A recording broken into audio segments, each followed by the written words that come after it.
Há lugares no mundo onde o tempo parece ter parado, cidades inteiras deixadas para trás, casas vazias, escolas silenciosas, hospitais cobertos por poeira e abandono. E em meio a esse silêncio, há histórias. Histórias que sobrevivem nos sussurros do vento, nos objetos deixados para trás, nas marcas que o desespero nunca conseguiu apagar. Hoje, você vai conhecer relatos de terror vividos por pessoas reais em cidades fantasmas, lugares que parecem esquecidos por todos, menos por aquilo que jamais partiu de lá.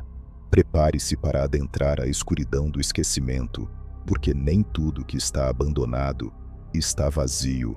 Primeiro relato: Gabriel era um fotógrafo especializado em ruínas e lugares abandonados. Seu portfólio era recheado de registros sombrios, escolas caindo aos pedaços, estações de trem cobertas por mato, casas onde o tempo havia parado. Mas nada se comparava ao que ele viveu em Pedras Negras, uma antiga vila de mineração no alto da Serra Fluminense, abandonada desde os anos 70. Ele havia descoberto a vila por acaso, em um fórum de exploradores urbanos. Diziam que o lugar era acessível apenas por uma estrada de terra, coberta de neblina, e que ninguém morava lá há mais de 40 anos. Perfeito para suas fotos. Chegando à entrada da vila, Gabriel já sentiu algo estranho. Não era apenas o silêncio absoluto, era uma pressão no peito, como se o lugar estivesse esperando por ele. As casas eram pequenas, de pedra escura, cobertas por musgo. A igreja tinha a torre quebrada e o sino pendia torto. Tudo parecia congelado no tempo. Ele começou a fotografar. Foi então que viu, através da lente, algo que o fez congelar. Uma figura parada na janela de uma das casas.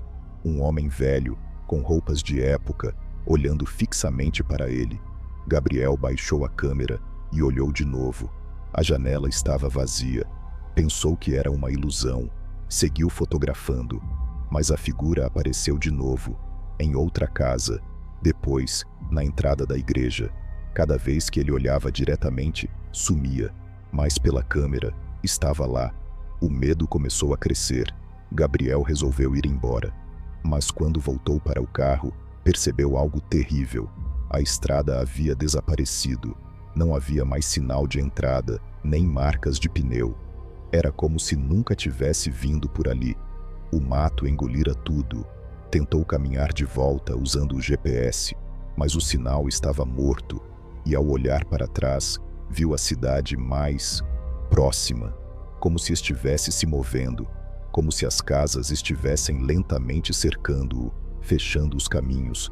Desesperado, ele gritou, e então ouviu uma voz, quase sussurrando, atrás dele: "Você tirou o que restava de nós. Agora você pertence a isso também." A última coisa que Gabriel se lembra é de correr sem direção e acordar dias depois numa estrada, coberto de arranhões e barro. Nunca mais voltou. E o estranho é que, nas fotos do cartão de memória, não havia nada, nenhuma imagem da vila, apenas fotos dele, olhando assustado, e alguém atrás. Alguém que ele nunca viu pessoalmente.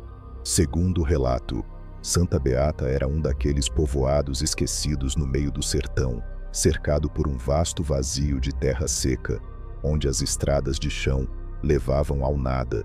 Diziam que nos anos 30, o local prosperou com a instalação de uma estação ferroviária e uma fábrica de couro. Mas uma praga, seguida por uma grande seca e uma série de mortes estranhas, fez com que a população abandonasse o vilarejo de um dia para o outro. Décadas depois, Jurema, uma enfermeira aposentada, decidiu retornar ao povoado onde nasceu para reviver as memórias da infância. Ela acreditava que a solidão do lugar traria paz, mas encontrou tudo, menos paz.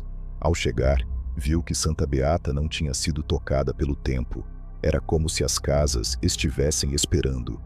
Os móveis ainda estavam nos lugares, os quadros pendurados, uma xícara ainda em cima da mesa da antiga padaria. Aquilo a inquietou. Parecia um cenário montado. Na primeira noite, Ouviu batidas suaves na porta. Achando que fosse algum curioso ou invasor, pegou um lampião e abriu. Mas não havia ninguém, apenas pegadas, pequenas, descalças, levando até a antiga escola. Jurema foi até lá. Ao se aproximar, ouviu vozes infantis, risadas, cantigas. Mas a escola estava em ruínas, sem telhado e tomada pelo mato. Mesmo assim, as vozes continuavam e vinham de dentro.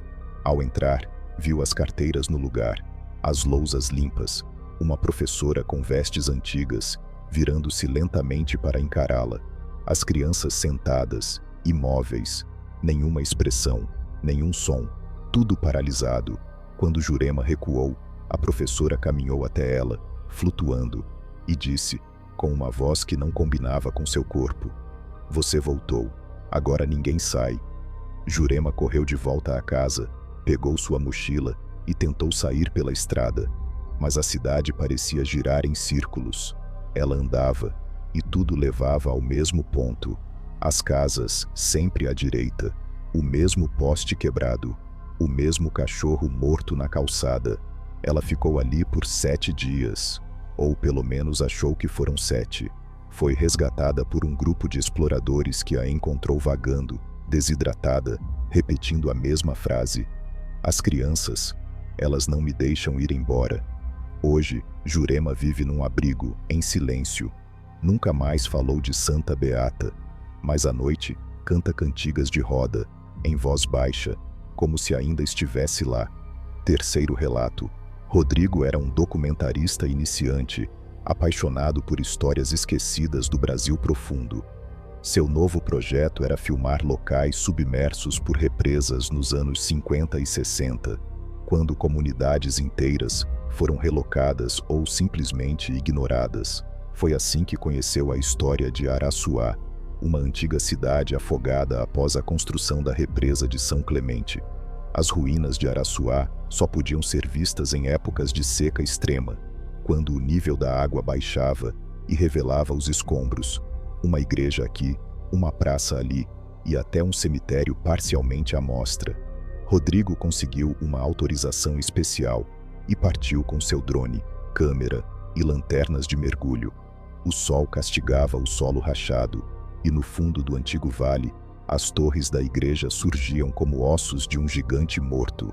Ele explorou o lugar com cuidado, filmou imagens belíssimas e tristes, mas ao entrar nos restos do que parecia uma escola, sentiu algo estranho. Um eco abafado, vindo debaixo da terra, vozes, sussurros, lamentos. Achando que podia ser um animal ou um bolsão de ar, cavou um pouco e descobriu uma escada de pedra, levando a um porão. Lá dentro, encontrou o que parecia ser um antigo abrigo antiaéreo, construído precariamente. No chão, livros infantis encharcados e fotos queimadas. E algo mais, uma porta de ferro com marcas de unha. Por dentro, como se alguém tivesse tentado sair com desespero. Rodrigo recuou, mas a porta bateu sozinha atrás dele. As luzes falharam, e no escuro, vozes começaram a chamá-lo. "Volta, Rodrigo! Volta pra cá!" Quando conseguiu acender a lanterna, a sala parecia menor, as paredes mais próximas, e em cada canto, olhos. Ele correu, saiu tropeçando, com o som de passos atrás dele, mesmo quando olhava e não via ninguém. De volta à superfície, o céu já estava escuro, mas o drone, que ele havia deixado no ar, ainda estava ligado. Ao revisar as imagens, viu o momento exato em que entrou na escola, e por alguns segundos, uma multidão de silhuetas encharcadas aparece atrás dele, sem rosto, apenas observando. Quarto relato. Alice era uma arqueóloga experiente, acostumada a trabalhar em terrenos hostis e remotos. Quando recebeu um convite para acompanhar uma escavação em um antigo povoado indígena que havia sido convertido em vila jesuíta no século XVIII, ficou intrigada. Segundo registros locais, o local era chamado de Campo das Almas e desaparecera misteriosamente do mapa por volta de 1850. O problema? Ninguém conseguia localizar suas ruínas com precisão. Várias expedições haviam retornado de mãos vazias ou interrompidas por acidentes estranhos, como quedas, surtos de pânico e desaparecimentos. Mas Alice confiava em seu instinto. Guiada por um velho mateiro, ela adentrou a mata fechada e, após 2 dias, encontrou algo que ninguém havia visto em mais de um século. Colunas de pedra cobertas por símbolos indecifráveis, cruzes enterradas de cabeça para baixo e uma capela de madeira ainda de pé, embora coberta por cipós. Ao entrar na capela, notou que o interior estava fresco demais, mesmo com o calor sufocante do lado de fora. No altar, uma ossada humana em posição fetal, como se tivesse se encolhido ali para morrer. Naquela noite, acampada próxima ao local, Alice ouviu os sons. Primeiro, cânticos, depois, gritos e, por fim, murmúrios próximos demais.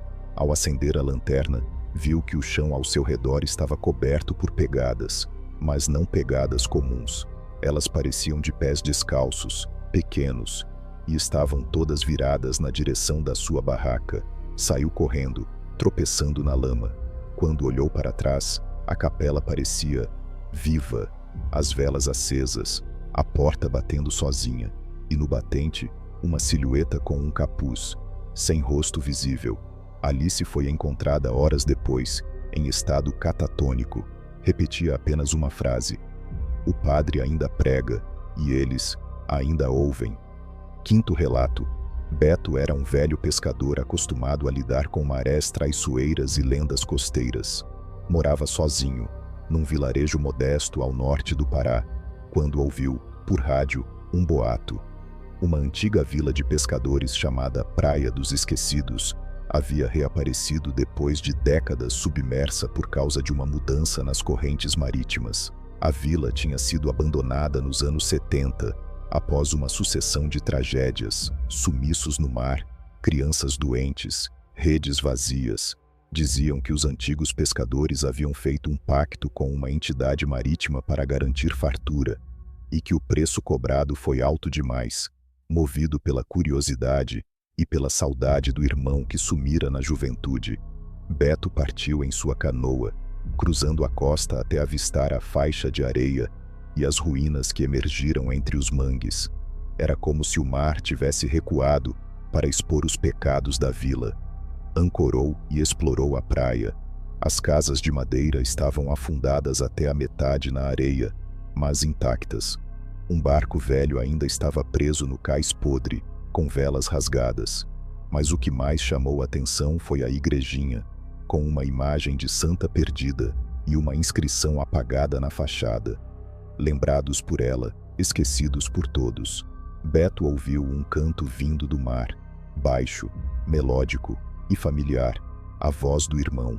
Correu até a água e viu à distância a silhueta dele, sorrindo, em pé sobre uma formação de pedras.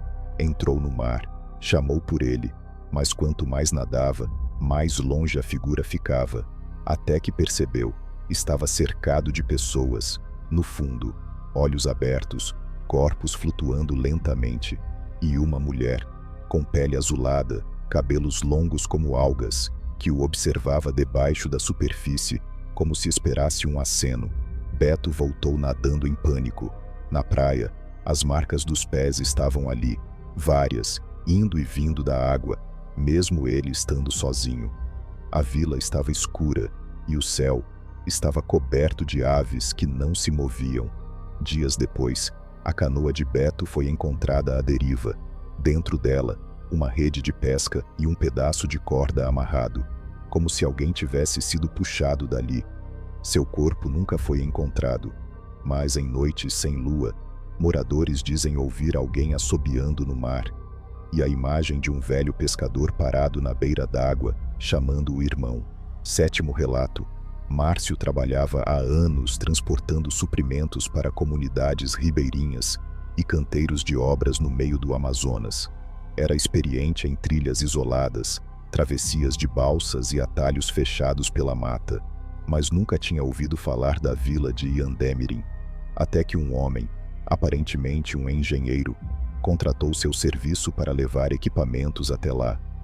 É uma vila esquecida, Mas ainda há gente lá. Precisam de ajuda. A estrada é pouco usada, mas existe, dissera o homem, com olhar sério. Márcio partiu com seu caminhão carregado. A estrada indicada era de terra, estreita e quase apagada pela floresta. Árvores tombadas, lamaçais, pontes de madeira que pareciam prestes a ruir. Depois de horas, encontrou um letreiro quase apagado. Iandemirim, bem-vindo ao refúgio da terra. A vila parecia morta, casas de madeira com portas escancaradas, redes penduradas ao vento, brinquedos jogados nas varandas, mas nenhum som de gente, apenas o som constante de folhas, galhos e... algo parecido com respiração, ao fundo. Desceu do caminhão e chamou. Ninguém respondeu. Quando entrou numa das casas, viu pratos ainda sobre a mesa, copos com água turva e uma panela no fogo, ainda morna. Era como se os moradores tivessem acabado de sair, ou fugido. No centro da vila havia uma pequena igreja com o símbolo de uma serpente envolta em folhas, esculpido em madeira. Ao empurrar a porta, viu o altar coberto por panos brancos e um cheiro forte de algo queimado. Na parede, marcas de mãos em sangue seco e uma frase escrita várias vezes: "Ela voltou, ela voltou, ela voltou." Márcio voltou correndo para o caminhão, mas ao girar a chave, nada. O motor estava morto, e então percebeu que algo se movia no espelho retrovisor.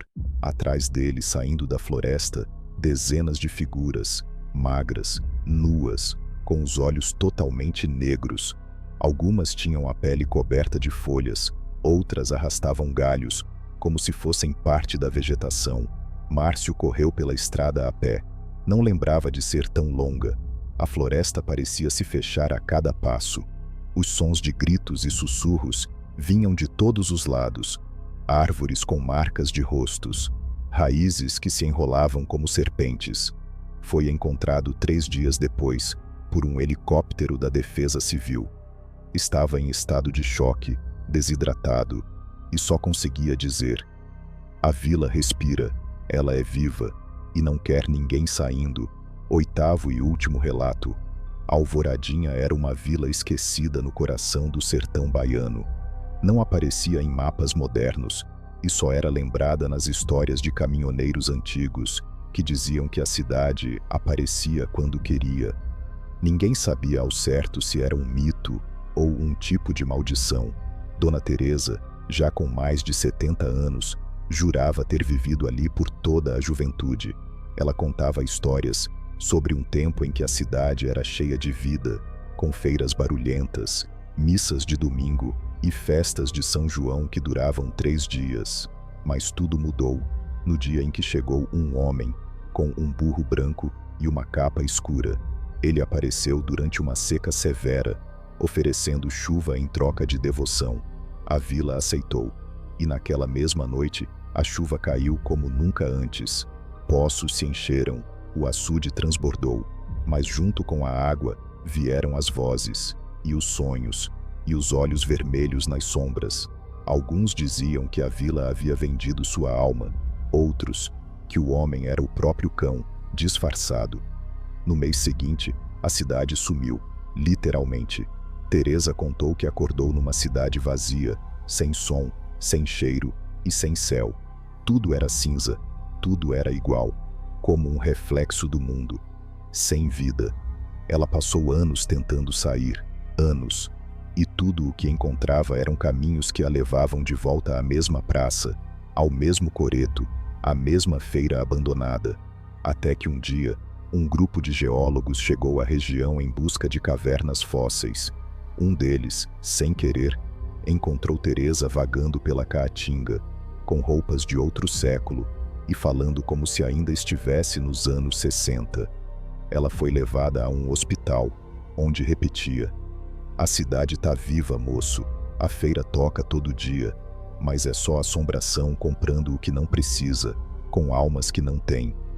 Hoje, Alvoradinha voltou a sumir, mas moradores dos arredores juram que em certas noites de céu limpo é possível ouvir, ao longe, o som de uma sanfona e fogos estalando, como se a festa nunca tivesse acabado.